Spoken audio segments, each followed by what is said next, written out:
شیوا ہے کہ جب اپنی مرضی کا فیصلہ نہیں آتا تو ججز کے نام لے کے ان کی تذلیل کرتے ہیں، اداروں پر حملے کرتے ہیں، اور زیادہ حملے کریں گے، لیکن کوئی پرواہ کی بات نہیں۔ یہ اتنے ایکسپوز ہو چکے ہیں مریم نواز کے، رانا ثناء اللہ کے چہرے اب، کہ ان کو میرا خیال ہے سنجیدہ لینے کی ضرورت ہے۔ زرداری صاحب جس معیشت کو دیکھتے رہے ہیں نا، وہ معیشت بڑی اور طرح کی ہے۔ وہ سوئس بینکوں سے شروع ہوتی ہے، 10% کمیشن پہ جا کے ختم ہوتی ہے، کک بیک سے شروع ہوتی ہے۔ یہ ہم ملک کی معیشت کی بات کر رہے ہیں۔ ہو سکتا ہے زرداری صاحب اپنی جوانی میں بار بار دیوالیہ ہوئے ہوں اور پھر بار بار حکومت میں آ کے ان کی معیشت دوبارہ کھڑی ہو گئی ہو، لیکن پاکستان جیسا ملک اگر خدا نہ خواستہ دیوالیہ ہوگا تو میں بیان نہیں کر سکتا کہ یہاں پہ کیا افراتفری ہوتا ہے۔ اپنے قرضوں پہ، ڈومیسٹک قرضوں پہ وہ 3 سے 4 ہزار ارب روپے ہے۔ یہ جو انہوں نے ایک ابھی میرا خیال لیپ ٹاپ پروگرام شروع کیا کہ کون سا، وہ 150 ارب روپے کا ہے۔ الیکشن کے لیے کتنی رقم چاہیے؟ 10 سے 30 ارب روپے۔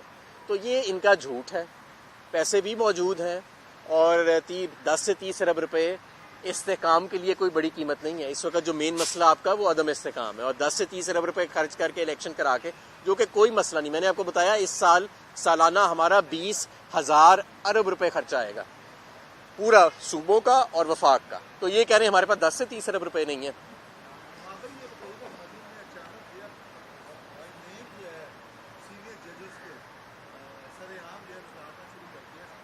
تو وہ ایسے ہی کرتے ہیں۔ نواز لیگ کا تو یہ پرانا شیوا ہے کہ جب اپنی مرضی کا فیصلہ نہیں آتا تو ججز کے نام لے کے ان کی تذلیل کرتے ہیں، اداروں پر حملے کرتے ہیں، اور یہ آپ دیکھیے گا کہ یہ اور زیادہ حملے کریں گے، لیکن کوئی پرواہ کی بات نہیں ہے۔ یہ اتنے ایکسپوز ہو چکے ہیں مریم نواز کے، رانا ثناء اللہ کے چہرے اب، کہ ان کو میرا خیال ہے سنجیدہ لینے کی ضرورت نہیں ہے۔ حامد میر صاحب نے بھی ایک کالم لکھا، اور ایک شاید بیت اللہ صاحب جن کے باجوہ صاحب کے ساتھ انٹرویوز کی بڑی دھوم ہے۔ حامد میر صاحب نے بھی ایک سوال اٹھایا کہ عمران خان صاحب سچ بتائیں، کیا باجوہ صاحب نے عمران خان صاحب کو اسرائیل کے ساتھ تعلقات بحال کرنے یا تعلقات کے حوالے سے کوئی مطالبہ رکھا تھا؟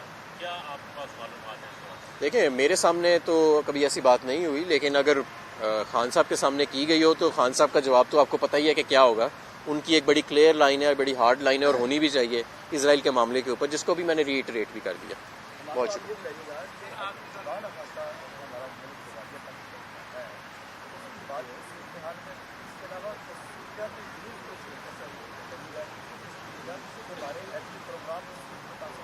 نہیں دیکھیں، یہ کیونکہ معاشی معاملہ ہے، اس کا ایٹمی پروگرام کے ساتھ تو انشاءاللہ تعلق کوئی نہیں ہوگا، لیکن یہ ضرور ہوتا ہے کہ جب آپ معاشی طور پہ دیوالیہ ہو جاتے ہیں تو پھر آپ کی بارگیننگ پوزیشنز جو ہیں وہ ویک ہو جاتی ہیں، اور نیشنل سیکیورٹی مختلف اقسام کی ہوتی ہے۔ سب سے بڑی سیکیورٹی آج کل اکنامک سیکیورٹی ہوتی ہے۔ اگر وہ آپ سے چھن جائے تو پھر آپ کے پاس کوئی سیکیورٹی، ظاہر ہے اگر آپ تیل خریدنے کے آپ کے پاس پیسے نہ رہیں تو آپ نے کیا ہی کر لینا ہے، کیا ہی اپنا دفاع کر لینا ہے۔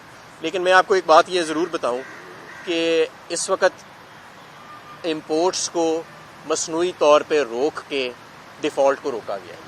اگر آج آپ امپورٹ کھول دیں اور کوئی بھی شخص ایل سی کھول سکے جیسے کہ ہمارے دور میں ہوتا تھا یا پہلے ہوتا تھا، تو آج پاکستان کے اور سرکاری بینکوں کے پاس وہ ڈالر موجود نہیں ہے جو پاکستان کی امپورٹ ریکوائرمنٹس میٹ کر سکے۔ یہ بتائیں کہ آپ کے پاس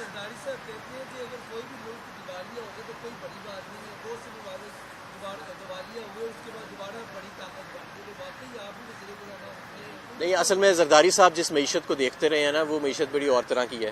وہ سوئس بینکوں سے شروع ہوتی ہے، 10% کمیشن پہ جا کے ختم ہوتی ہے، کک بیک سے شروع ہوتی ہے۔ یہ ہم ملک کی معیشت کی بات کر رہے ہیں۔